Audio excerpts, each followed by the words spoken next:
Siya ang aking ama na si Attorney Ambrosio Palma. Sila ang ika-apat na henerasyon dito sa bahay na Palma.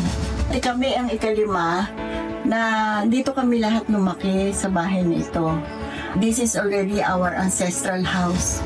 Na-identify ngayon na isa sa mga matandang bahay dito sa bayan ng Cavite.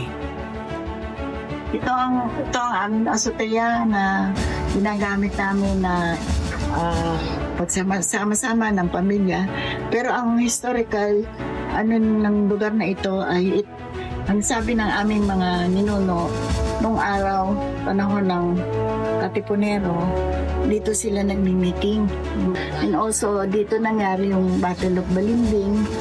Sa history, ang natirang bahay lang sa lugar na ito ay itong matandang bahay na ito noong panahon na iyon. Kaya, it's a blessing for the family na na-preserve ang bahay na ito. At kasama na po natin ngayong umaga si Mami, si Nanay Ellen Palma Sosa. Magandang Good umaga. morning po. Magandang umaga sa inyong lahat. Welcome kayong lahat sa ancestral house namin dito sa Imus na Palma House. Yun, maraming salamat po. Ma'am, Happy Independence Day po. Oo, magandang araw ng kalayaan sa inyong lahat. Yes, ayan na. Okay, okay. Maaari niyo po ba kaming bigyan ng makapag-tour po? Opo, sige po, sige po. Halika kayong lahat. Ayan, Oo. okay.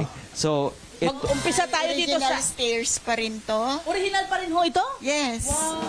existing po ito. Ilang taon na po, Mami, ang bahay na ito? Structure na to ay mga 265 years. 265 years. 265? Pero Amazing. before that, ang ito, yung old structure is 1600s. Meron na rin dito.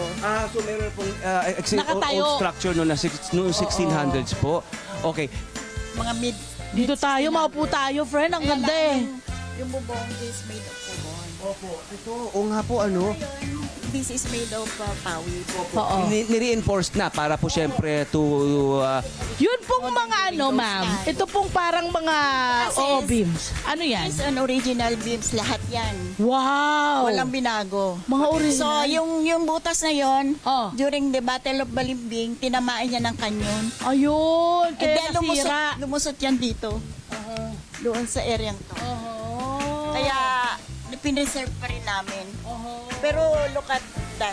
Even at this time, nakatayo pa rin ang trusses. Opo, opo.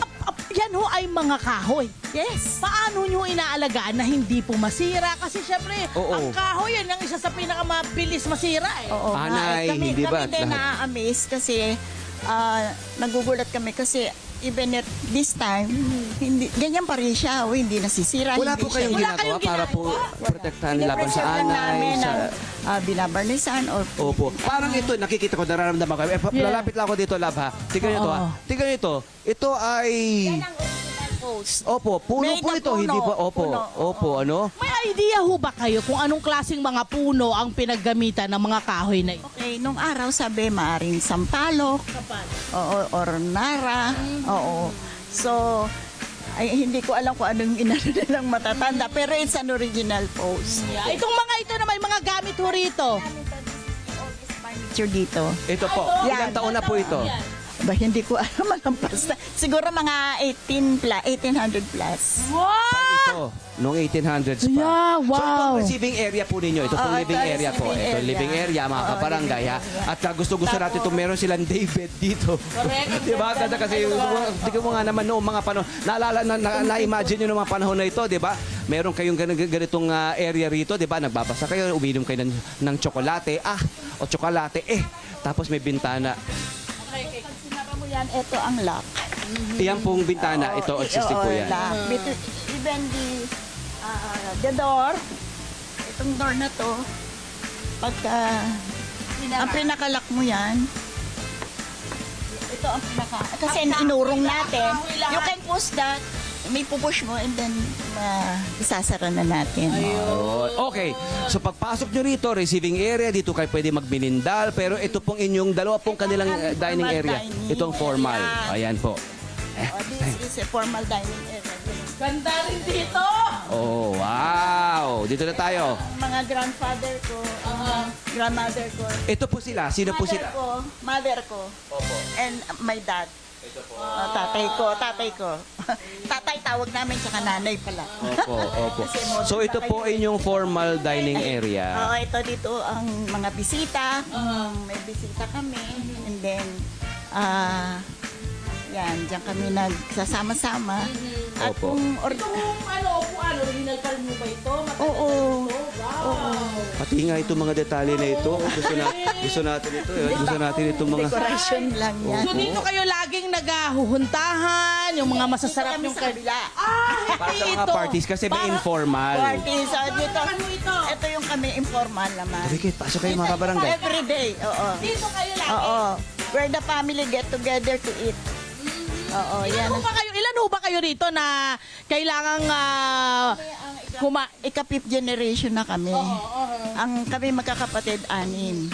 6 kami, oo. At ito ho ay pinamana kanino? Sa anim na Sa bunso kong kapatid. Oo. Ako lang ang naiwan ngayon dito dahil sila nasa Amerika na. So ako lang ang tagapag-alaga. Ma'am Palma House, mayroon po kayong relation po kay Jose Palma. Ito pong Oo. ang siyang pong Yun ang kompositor sinabi po ng aming Lupang Hinirang. Lolo, Opo. na may relationship kami kay Jose Palma yung nagsulat ng Lupang Hinirang. Opo.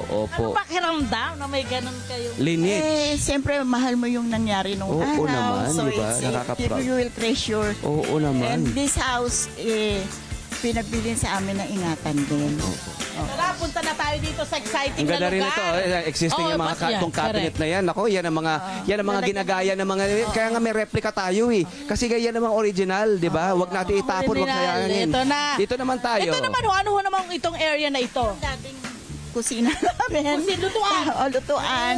And then, dito ang aming azotea. Ito maganda to. Ayan na. Oo, where we gather, kung mayroon kaming gathering na magkakamag-anak. Okay, ano ho ang original pa rin dito sa azotea na ito? Ay, ang mga bato rito ay original. Wala So, kang bato ito na yan. ay adobe. Oh, Adobe lahat yan. Tapos dito may piedra china yata ang ilalim nito. Opo. Kasi pinitaktahan lang ng father ko. Ito po ang tinatawag nating Azotea. azotea. Opo. Ano pong significance ng azoteang ito? Well, my lolo said na during those times, sabi nila, dito may nagsisikretong meeting ang mga katipunero. Nagtitipon ang mga katipunero. Katipunero. Oo. Mga anong oras kaya? Siguro gabi, no? Oo. Madilim. Secret eh. Diba? Tapos siguro itong mga lampos na to ano pa, oil lamp pa yan, di ba? and may feeling ako nung mga panahon na yon, tagong-tago ito dahil maraming puno. Oo, tama. Oo. Ang Dahil ganda, siyempre no? noon, kukunti pa yung bahay. Pero during the Battle of Balimbing, Yun, malapit nga rin. oo, ito dito nangyari sa tulay na ito. Dito lang malapit. Oo, kaya yung nakita mo yung tinamaan ng kanyon, doon nagmula yun. Ngayon, itong Battle of Balimbing, ano sabi, of all the houses, ito lang ang natira during that nung labanan. So, nawala lahat ng mga tahanan dito. Ito lang natira. Natira. Oo. So, kaya, Husay. treasure mo Talaga. Diba? Ito ay malaking komentaryo at leksyon na itinuturo sa ating mga kababayan. Yung mga ganito mga progressive sa... Pilipino, ganung kalalim ang ating kultura. Oo, at wag natin sayangin at umpisahan natin sa pagpreserba at Yes. pag-celebrate ng mga ganitong klase ng mga bahay, mga structure. Oo, wag nating sirain ng sirain. Yung ilan nating mga struktura na may Oo. mga kasaysayan na pwedeng ikwento at pwedeng maipasa. Oo. Nagkawalaan, hindi na makita. Oo, Hindi tama. ba? Tama. Kaya So, miski ito'y gawa sa pawid, mahal lang ito. So ito dito tayo pakita natin ito. Ito po ay dito tayo ma'am yan sige. Ito pong itong nasa likod natin opo. Ito po ay reinforced na ano po. At kaya pong tagalan ng kahit anong No. It's kalamidad. the original trusses. ito yan. Ayan, Yun hindi yun. namin binabago yan. Walang binabago. Ang pawid lang. Ang Yun, binabago. Opo. Pero yung trashes, The same. Last na lang po, ito po ba ay open sa publiko? Pwede po? It's... Hindi, pagka ganito naman, kaya gaya nyo, kailangan nyong matuto sa kultura natin. I open the house. Oo. Pero sana- not at all everyday open, no? Opo. Pero Kasi may privacy din yan, syempre. kasi nga residential pa rin compound ito. area po ito ng mga ano. History, mga bata, pinapaaral ko sila. Lalo na yung mga architecture students. Kaya ko po tinatanong, para po sana, ayun nga po ang aking wish, sana, meron pa rin tayong mga panahon para, or time para mag Mga bata matuto kung saan tayo yun nanggaling. ang mahalaga. Hi! Sa mga dyan na profile, mga Kanet 25. This is Love and New Verbo. For more love, to the pet, and everything updates, just click the subscribe button and follow us on our Net25 social media pages at Net25 TV and Net25 Entertainment Facebook. See ya. I love ya.